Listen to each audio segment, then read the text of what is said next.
Hello my friends and welcome, my name is Dennis and this is the latest update from Ukraine. Let's go! Great news for Ukraine. Yesterday it launched one of the biggest strikes on the territory of the Russian Federation, hitting very important part of the Russian infrastructure, ammunition warehouses, oil storage facilities and so on. Kabooms happened also in Bryansk chemical plant. This video is from the Russian facility there, so the chemical plant is used to produce special explosives, which Russia uses in their aviation bombs and also missiles.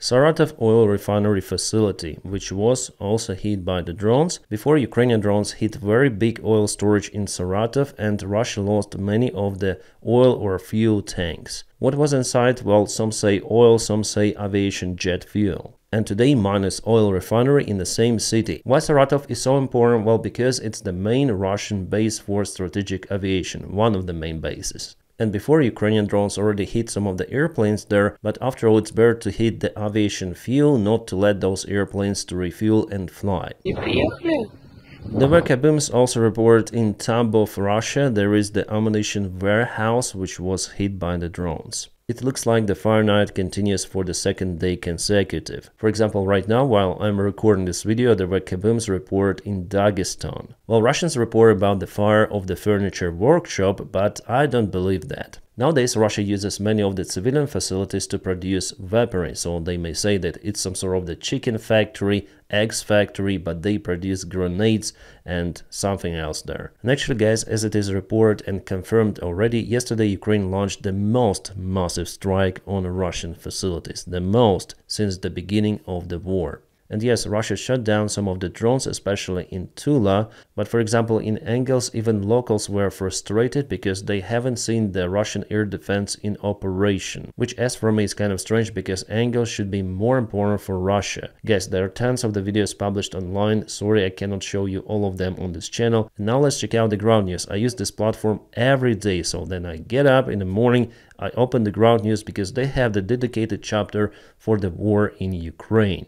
And the latest one we have relative to Ukraine's attack on Russian facilities, and here we see that Ukraine uses United States and British missiles for the strike. So not just the drones were used, but also ATACMS and Storm Shadow. More than 134 sources report about it, so the news are really hot. And guys, you may subscribe for this awesome platform using my personal link in a video description just below. It's ground.news/Dennis, and by doing so you'll be updated on the world news, including Ukrainian topic, and you will also support my channel. On the right side we have bias distribution factual to report the source origin, and we can check all of the news sources reported about it here, or you have the list of them just here. You may choose what to read, and before reading you may check out the source origin, who owns the media and whether you can trust it. Let's check out what the Russian opposition source tells us, Meduza. The headline, yes, confirmative, Ukraine launched the strike. And here we have the list of the Russian industrial facilities, cities and so on, which were targeted. And they also provide some visual information, so ground news, it's like a news aggregator. You may check out almost everything. For example, we are now on the Ukrainian source, Radio of Liberty, and here they also say about the stuff. You may also find the Russian government affiliated channels and compare and see the news as they say, for example, and they say that they've shut down everything.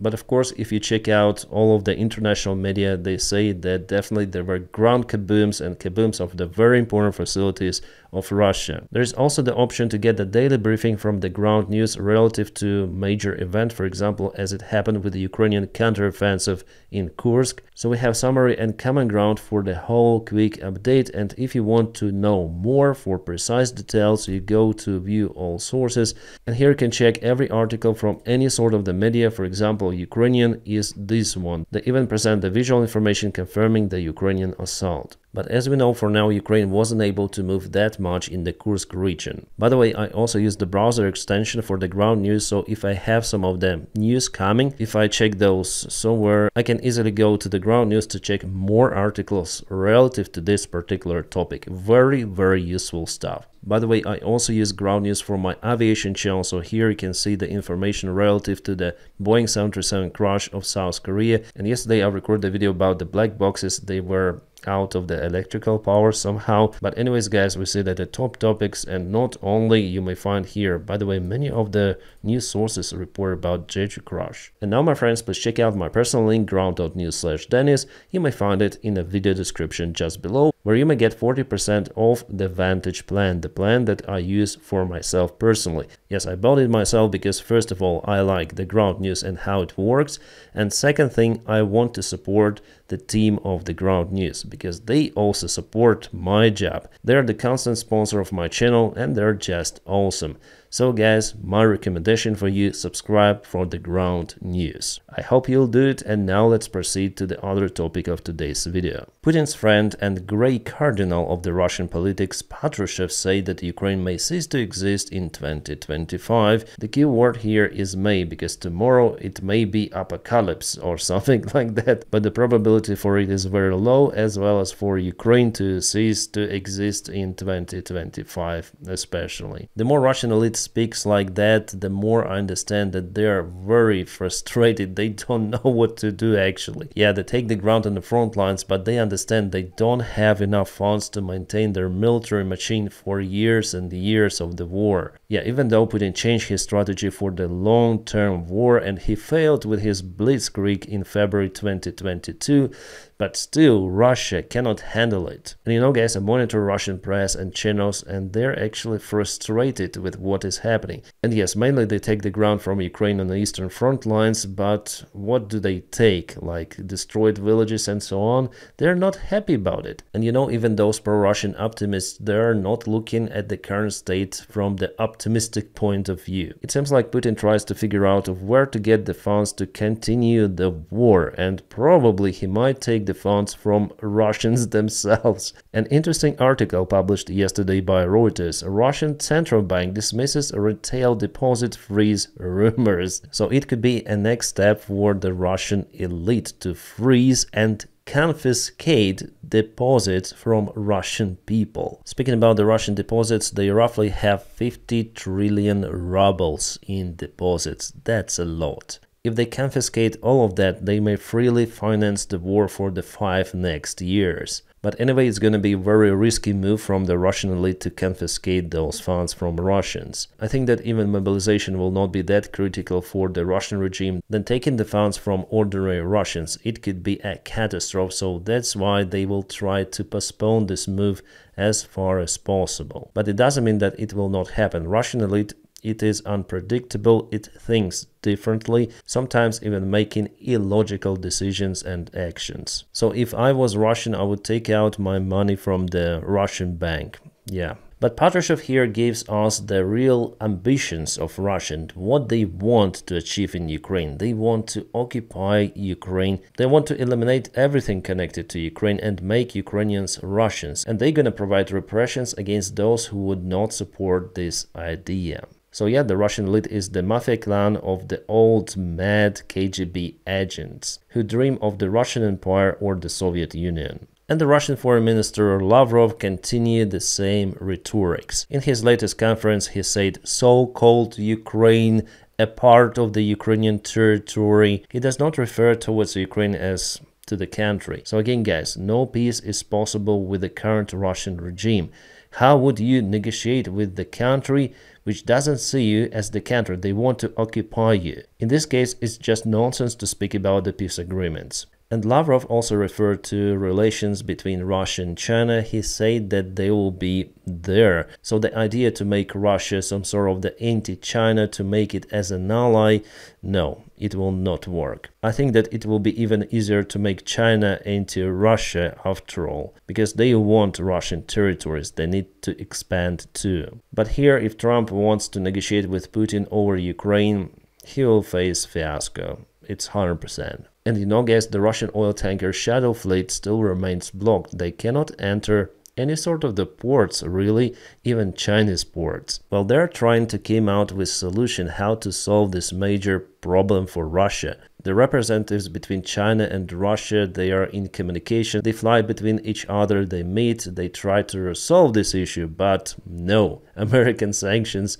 and Western sanctions in general, after all, work in this sector. They should have been introduced a long time ago. Then the war had just been started, but Joe Biden probably was afraid about the oil prices. Well, they rise a little bit to $3 per barrel.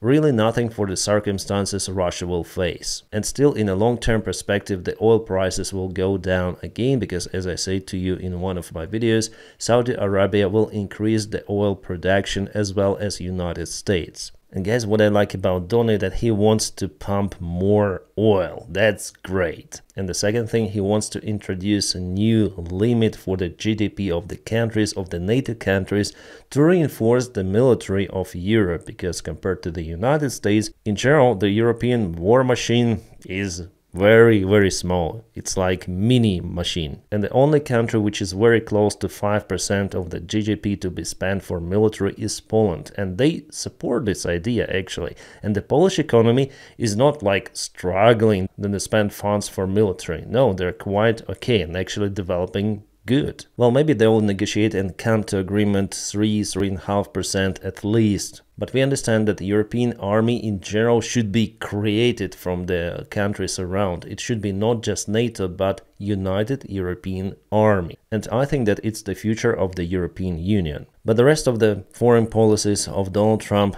they're under huge questions. And we know Pete Hegseth, who is the defense secretary nominee of Donald Trump. And it's kind of the interesting video. I want to show it to you. I was very disturbed in your opening statement where you talked about the priorities that you have. We will work with our partners and allies to deter aggression in the Indo-Pacific from the communist Chinese. There's not a single mention in this statement about Ukraine or Russia. Is this code for we're going to abandon Ukraine? Senator, the president, that's a presidential level policy decision. He's made it very clear that he would like to see a end to that conflict. We know who the aggressor is. We know who the good guy is. We'd like to see it as advantageous for the Ukrainians as possible, but that war needs to come to an end. You talk a lot about deterrence of China. I would submit that Xi Jinping is watching what we do very carefully. If we abandon Ukraine, that would be the strongest signal possible to Xi Jinping that he can take Taiwan without significant resistance from this country. Thank you, Senator King. I wonder if Pete really becomes the defense secretary of the United States. Yeah, everything might be. He actually served in military but was the Fox News journalist for many years. So is he really a competent guy in military sphere? We'll see.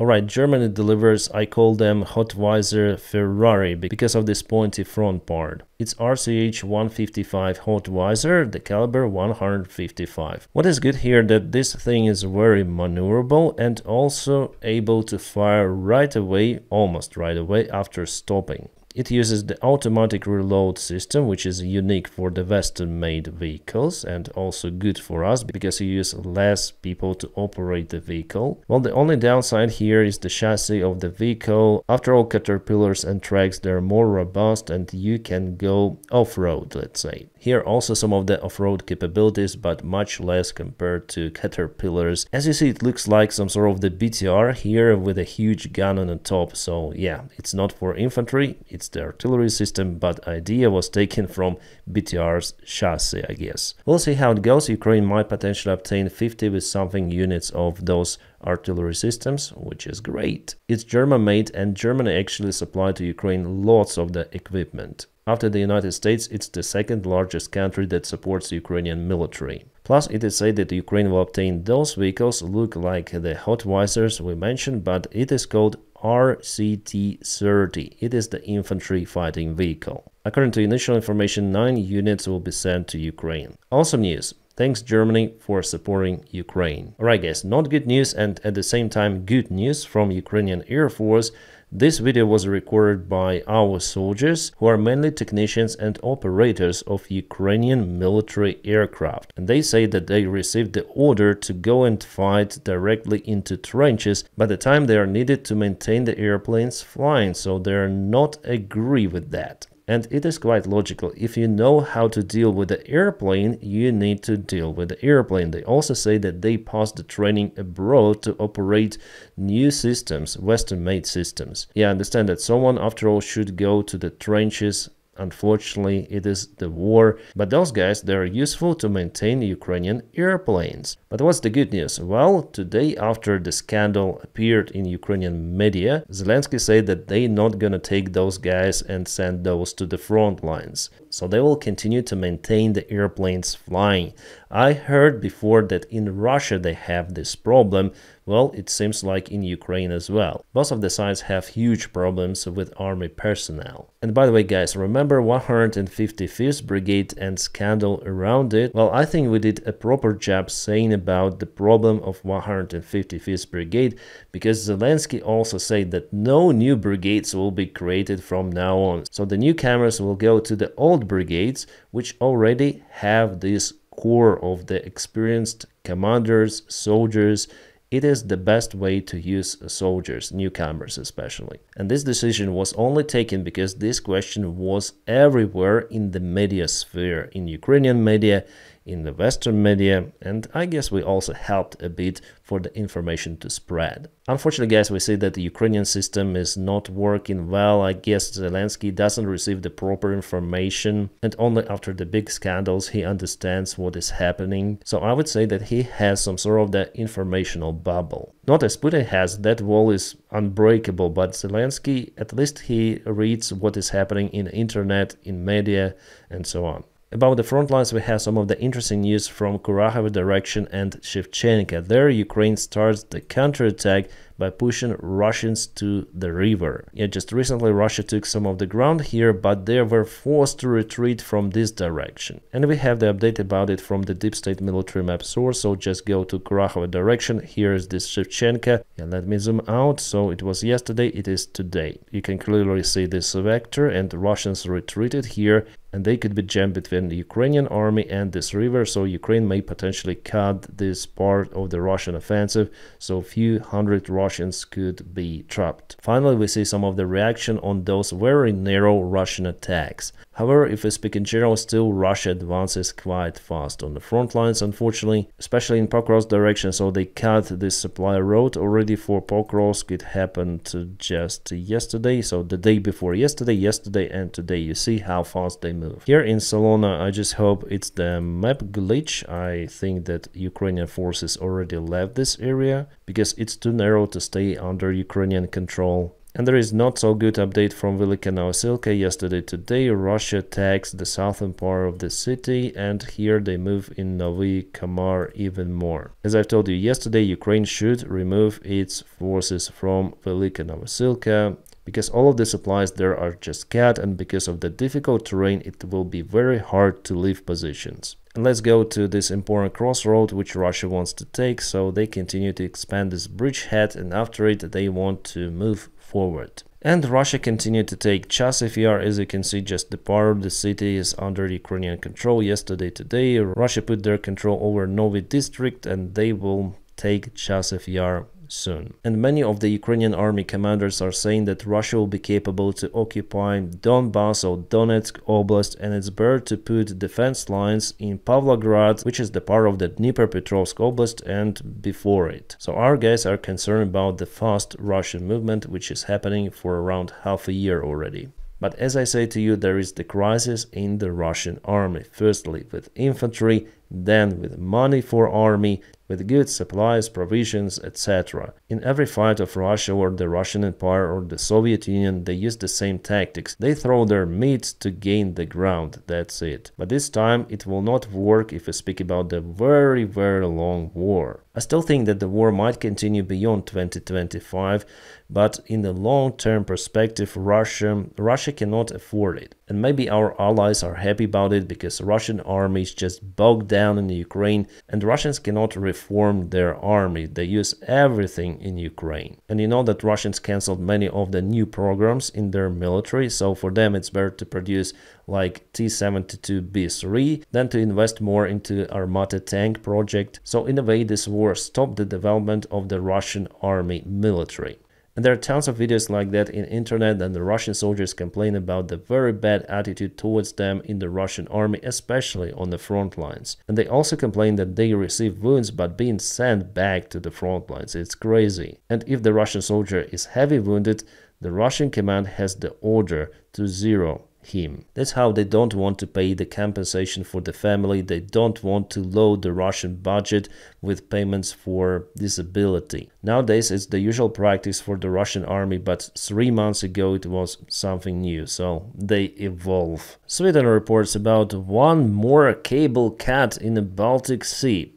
Crazy! And you know what? Allegedly the Chinese ship is involved. Then our partners afraid of escalation, our enemies escalate. Now guys, I'm gonna show you some new revolution of the FPV drone. So here's the drone and it is equipped with 2 of the shotguns. It flies here directly to the Russian drone and you'll see what happens. Yep, it's the good, precise tool to eliminate enemy drones, and not just the drones but the enemies. So actually for the infantry forces you don't need to waste drones anymore. You can go to the Russian positions, pew them and come back. I wonder how Ukrainians mastered it, because at the beginning of the war there were such ideas, but because of the huge recoil of the shotgun, the drone was really hard to control. But here I saw almost no recoil. So in addition to kamikaze drone types, we have shotgun drones, which is awesome. And in general, if this idea will be very popular on the front lines, you need to spend less funds for the new drones again and again. But everything depends on the purpose. You cannot target the Russian tank or armored vehicle with this one. And also, if you want the drone to return back, your range is kind of limited. But nevertheless, it's the good new feature which will be popular, I guess. My friends, and now please don't forget to check my personal link for the ground news in the video description just below. Please subscribe for the ground news to support this channel and to get 40% of discount of the Vantage plan which I use to review the news around the Ukraine and around the world. My friends, I wish you all a peaceful sky wherever you are and have a great time.